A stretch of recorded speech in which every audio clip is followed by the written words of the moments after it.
Welcome to 99 TV. నేను Brahmanaidu. Active మోడ్లోకి కొడాలి నాని, వల్లభనేని వంశీ నిన్న మొన్నటి వరకు ఇక బహుశా వీళ్ళు బయటికి రాలేరు. ఎందుకంటే 2029 ఎన్నికల వరకు కూడా వాళ్ళిద్దరూ పెద్దగా నియోజకవర్గాల్లో కూడా ప్రజలతోటి తిరిగే పరిస్థితి లేదు, అవకాశం ఉండదు.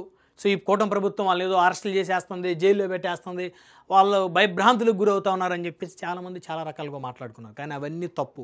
ఆ అంచనాలను పూర్తిగా తారుమారు చేస్తూ కృష్ణా జిల్లాకు చెందినటువంటి ఈ ఇద్దరు నేతలు మళ్ళీ వాళ్ళు యాక్టివ్ మోడ్లోకి వచ్చేసారు.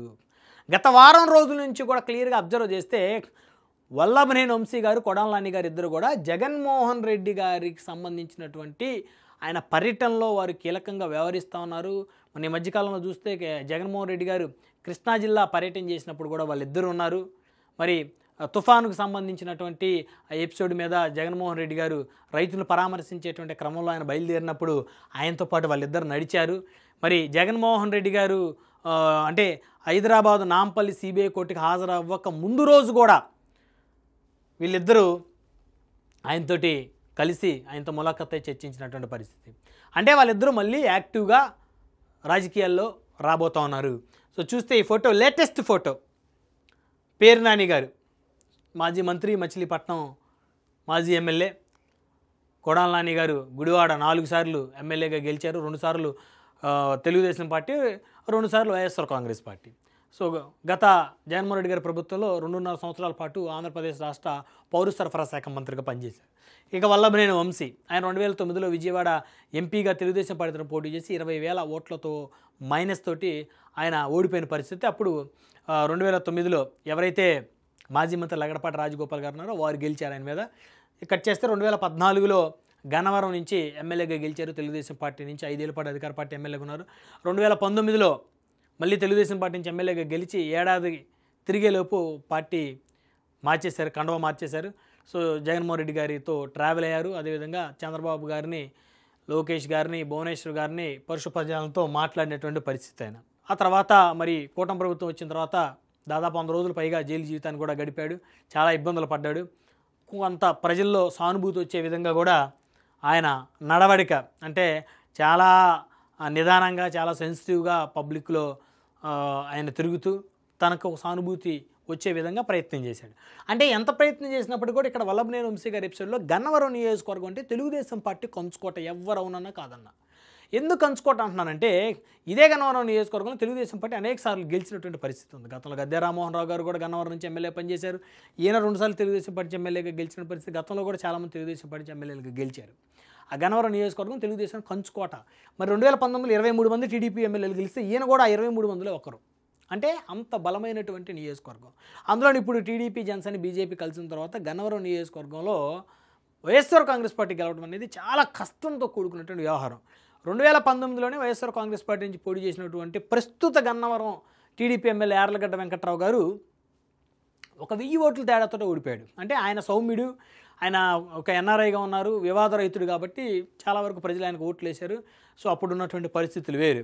కానీ వంశీ గారికి వచ్చేసరికి ఆ విధంగా ప్రజలు వైసీపీ నుంచి ఓట్లు పడలేదు ఆయనకి. సో పోతే గుడివాడ, సరే కొడాలి నాని గారు గుడివాడలో అసలు నన్ను ఎవ్వరు ఓడించలేడు అన్నాడు. దమ్ముంటే చంద్రబాబు గారు పోటీ చేయాలా, లోకేష్ గారు పోటీ చేయాలని సవాల్ విసిరారు. చివరికి ఏమైంది, వెనుగండ్ల రాము అనేటువంటి ఒక ఎన్ఆర్ఐని తీసుకొని వచ్చి ఆయన మీద పెట్టి భారీ మెజార్టీతో కూటమి ఆయన గెలిపించిన పరిస్థితి. చిత్తుగా ఆయన ఓడిపోయారు. సరే ఇక పేరు నాని గారు అంటే పోటీ చేయలేదు మచిలీపట్నంలో. వాళ్ళ అబ్బాయిని మచిలీపట్నం నుంచి పోటీ చేయిస్తే మరి యువకుడు కాబట్టి అతను కొత్తగా ఫ్రెష్గా పాలిటిక్స్లోకి వచ్చారు కాబట్టి కూటమి వేవ్లో మచిలీపట్నంలో టీడీపీ, జనసేన, బీజేపీ వేవ్లో ఆయన ఓటమి చెందినటువంటి పరిస్థితి వాళ్ళ అబ్బాయి. పోతే వీళ్ళిద్దరి గురించి మనం ప్రత్యేకంగా చర్చించాలంటే వీళ్ళిద్దరూ చంద్రబాబు నాయుడు గారి సామాజిక వర్గానికి చెందినటువంటి వ్యక్తులు, ఉమ్మడి కృష్ణా జిల్లాకు చెందినటువంటి వ్యక్తులు. ఒకప్పుడు తెలుగుదేశం పార్టీకి బలమైనటువంటి పిల్లర్లుగా ఉన్నటువంటి యువనేతలు అప్పట్లో. అంటే ఇప్పుడంటే దాదాపు ఇద్దరికి 50 సంవత్సరాల దగ్గర వచ్చాయి కాబట్టి ఇప్పుడు వాళ్ళ యువనేతలు అయితే ఏం కాదు. సో వీళ్ళైతే మళ్ళీ యాక్టివ్ అవుతున్నారు. ఇప్పుడు మీడియా ఫోకస్ కూడా వీళ్ళ మీద చాలా తగ్గింది. కూటమి ప్రభుత్వం వచ్చిన తర్వాత రేపొద్దున కొడాలి నాని అరెస్ట్ అవుతాడు, ఎల్లుండి అరెస్ట్ అవుతాడు. సో ఆల్రెడీ ఆయన కోసం హైదరాబాద్ నిండా పోలీసులు పూర్తిగా మోహరించారు, ఆయన్ని వెతుకుతున్నారు. ఈయన ఎక్కడో పరారయ్యాడు, ఆయన పట్టుకోబోతున్నారు, రేపొద్దున్న జైలు వేయబోతున్నారు, ఎల్లుండి రిమాండ్కి వెళ్తాడు, ఆయన పని అయిపోయిందని చెప్పేసి అన్నారు. బట్ ఇప్పుడు ఎవరు మాట్లాడట్లేదు. అంటే ఎందుకు మాట్లాడట్లేదంటే మరి ఒకవేళ ఏమన్నా సంప్రదింపులు ఆయన ఏమైనా చేసుకున్నాడో టీడీపీ సీనియర్ నేతలతోటి తనని అరెస్ట్ చేయొద్దని చెప్పేసి ఏమైనా మాట్లాడుకున్నాడో లేకపోతే ఏం జరిగిందో తెలియదు కానీ చాలామంది చాలా రకాలుగా చర్చించుకున్నారు. మొత్తానికైతే ఈ ప్రభుత్వం అయితే కొడాలి నాని గారి విషయంలో అయితే కాస్త వెనక తగ్గిందని చెప్పుకోవాలి. మరి వల్లభనేని వంశీ గారు దాదాపు 100 రోజుల పైగా జైలు జీవితాన్ని అనుభవించారు, రిమాండ్లో ఉన్నారు. సో బెయిల్ మీద ఉన్నారు కాబట్టి ప్రస్తుతం ఇంకా ఆయన జైలు కూడా ఎవరు పోయేటువంటి పరిస్థితి లేదు. ఎందుకంటే ఆల్రెడీ ఇప్పటికే ఆయన చాలా ఇబ్బందులకు గురయ్యాడు. ఆయన నిమిషానికి 10 సార్లు దగ్గేటువంటి ఒక వ్యాధి కూడా వచ్చింది ఆయనకి. మరి బహుశా ఇప్పుడు కొద్దిగా క్లియర్ అవుతున్నట్టుంది. సో పబ్లిక్లో కూడా విపరీతమైనటువంటి ఒక సానుభూతి వచ్చింది ఆయనకి. అరే పాపం బాగా ఏదో ఆ రోజు పొరపాటున నోరు జారి మాట్లాడాడు, కాస్త పశ్చాత్తాప పడతా ఉన్నాడు. ఈరోజు మరీ ఆయన్ని బాగా హింసిస్తూ ఉన్నారు, ఆయన ప్రాణాల మీదకి వచ్చింది, అయినా కానీ ఎవరికి కనికరం లేదనేటువంటి ఓ సానుభూతి వచ్చే విధంగా ఆయన పెర్ఫార్మెన్స్ అయితే ఆ విధంగా ఉంది. సో మొత్తానికైతే వీళ్ళిద్దరూ కాస్త నెగిటివ్ షేడ్ నుంచి పాజిటివ్ షేడ్లోకి అయితే మారారని అయితే చెప్పొచ్చు. ఎందుకంటే పెద్దగా ఎవరు వీళ్ళ గురించి ఇంక మాట్లాడలేదు.